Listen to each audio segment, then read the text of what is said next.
All right, we are at episode 23 of HGC series.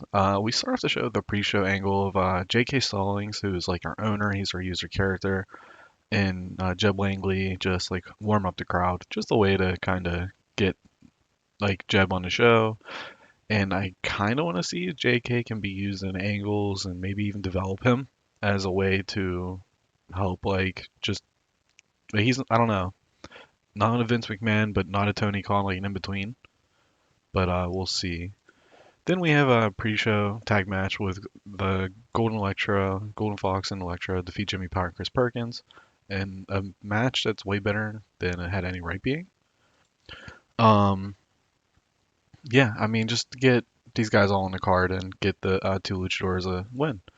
Speaking of luchadors, we start off with cruiserweight match with the Danger Kid and Dark Eagle facing off, but it ends in DQ following interference from um I see. That's so weird. It didn't include the disqualifying. Okay, so Alex Braun would have attacked them both, leading to disqualification, as he is the one that should have had the title match in his head, kind of thing. I don't know why. I promise you, I had it set there. But anyways, we do follow that up with an angle where Sam Strong wishes Frankie Future luck in his match next week versus Brent Hill, as a way to kind of. This is like the first on-screen appearance between Sam and Frankie, and I feel like it's a good way to build that match next week, as it'll be our main event. And Ripcord like will obviously come out and be like, "Stay out of my business." Like just kind of way to keep that angle going. It was like a 10-minute angle, so it felt like it just made sense. And then we follow that up with the tag specialist defeating the War Eagles. Now, if you remember, we've been doing a storyline thread of like the Untouchables, like trying to figure out who's the best tag team of the four to face the Vessies at the pay-per-view. And of course, the Vessies were ringside as a way to kind of continue that storyline. And yeah, I mean, pretty decent match. It was like a storytelling match, so the rating, that does hurt ratings, I feel like a little bit, but it's whatever. We follow that up with Peter Valentine trying to scheme with Travis Entry and BLZ Bub that we'll see play out later tonight. We have Jesse Christian and Jason Jackson, who Jesse Christian saved Jason Jackson for Charlie Homicide this week, so they team up versus Nation of Filth. It was a tables match to kind of be part of that hardcore scene where Nation of Filth will probably enter. Like, I was thinking I should just like kind of show who's in what division, but like I loosely like these four will be in like the hardcore division for now. Speaking of divisions and storylines, we have Troy Tornado make his first official match, I think, maybe second. He defeats Damian Carville, which is a big upset, but it's following a distraction from Sam Strong. So Carville's been calling out Sam Strong. Sam Strong just cost Carville the match. Now you would think, given that Carville's the babyface, Sam Strong's the heel, but nope. Sam's the face, Carville's the heel. It's kind of like something Hulk Hogan would have done back in the day. I felt like it made sense to kind of, and it gets Troy over. Where I think what I'm gonna go with Troy is a little bit different than what you might be thinking. We follow that up with Peter Valentine trying to attack Dusty Streets, but he gets beat up a little bit or ends in like to a brawl where BLZ Bub and Travis Entry were supposed to help Peter attack Dusty, but of course he doesn't. So it's just like a way to kind of continue that angle, but keep BLZ Bub and Dusty from like attacking each other. Speaking of attacking each other, not really. There's no attacking here. I don't know why I said that. We have Liberty saying he wants a title shot now. Eric Tyler claims he's not contractually obligated to wrestle tonight, so he's not. So this is a way to kind of extend this storyline a little bit, and this isn't going to the pay-per-view. I think it's our main event in 2 weeks, so it's just a way to extend that another week. Speaking of extending, we have Jack Bruce and Black Serpent Cult lose to Cowboy and the Blazing Flames, where Cowboy defeats Cobra. Um, yeah, just another way to get Cowboy another win, get him one more popularity. Jack Bruce isn't taking a pinfall here, so he's not getting hurt. And it's a way to kind of continue that like running thread of Jack Bruce can't find like partners and Cowboy getting over. Following that, we have Sam Strong announcing he will give Damon Carville a title shot. He just wanted to humble him first in his match versus Troy Tornado tonight. So there's just a way to kind of follow up Sam costing Carville the match with him saying, "Yeah, I'll get you your title shot, but you need it humbled tonight." I think that's just like a fun way to get that angle over. And Carville was like kept strong and protected, so he probably didn't lose any popularity.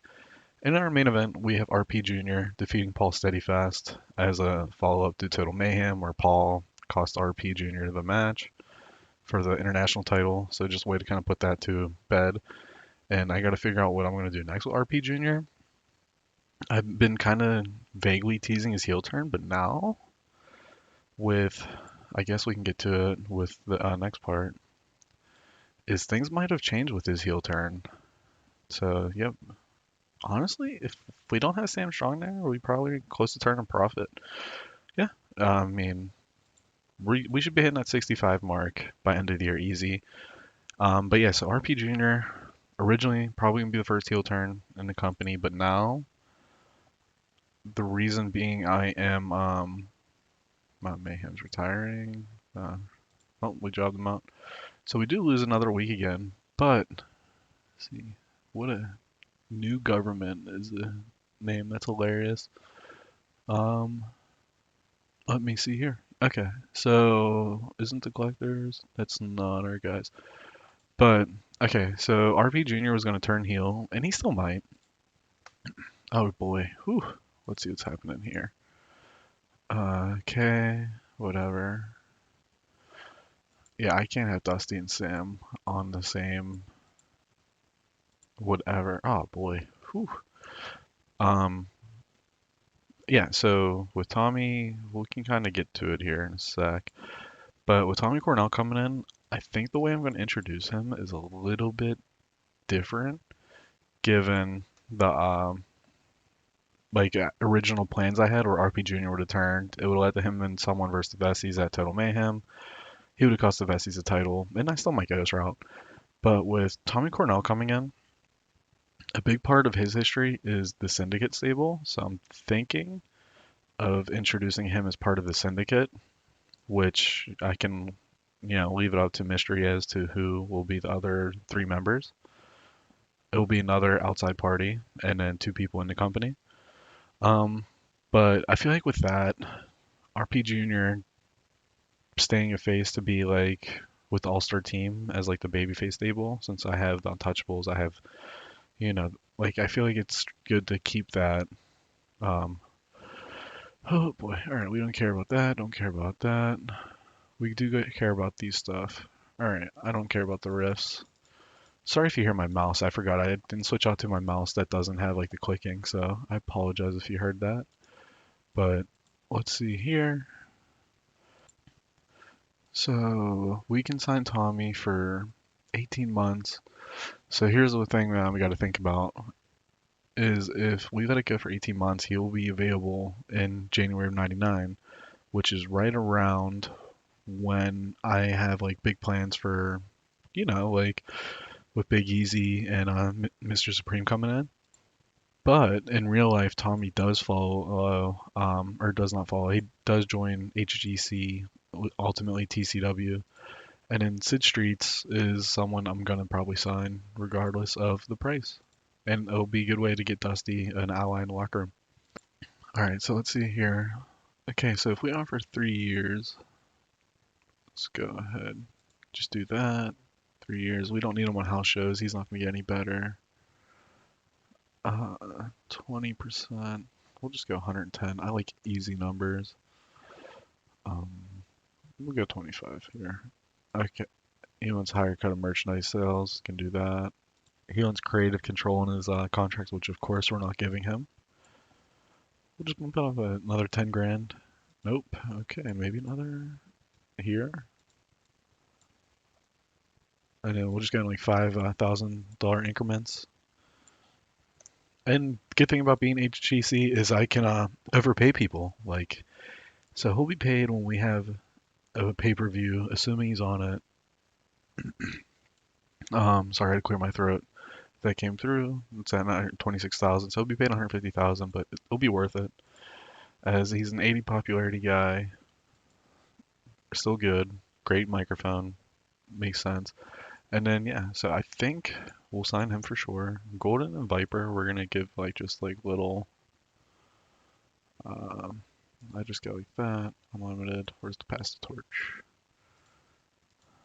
Okay. So when you put the pass the torch, they like ask to be paid a little bit more money.